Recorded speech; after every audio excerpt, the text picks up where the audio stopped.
மனுஷனை கடவுள் உண்டாக்கி அந்த மனிதனை ஆசீர்வதிக்கிறார். ஆனால் அவனோ தேவனுடைய வார்த்தைக்கு புறம்பாய் கீழ்ப்படியாமல் போய் பாவத்தில் விழுகிறான்.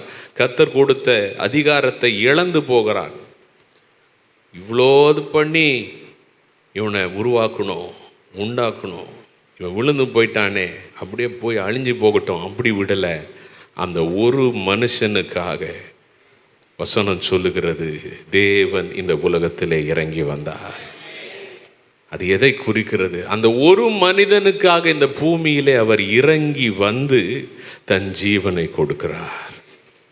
அதனால தான் யோவான் 3:16 சொல்லுகிறது, தேவன் தம்முடைய ஒரே பேரான குமாரனை, பல பிள்ளைகள் அல்ல, ஒரு குமாரனை விசுவாசிக்கிறவன் எவனோ, நல்லா கவனிச்சிங்கன்னா, விசுவாசிக்கிறவர்கள் எவர்களோ என்று சொல்லவில்லை, விசுவாசிக்கிறவன் ஒருமையில் சொல்லப்பட்டிருக்கிறது. எவனோ அவன் கெட்டு போகாமல் நித்திய ஜீவனை அடையும்படிக்கு அவரை தந்தருளி இவ்வளவாய் உலகத்தில் அன்பு கூர்ந்தார்.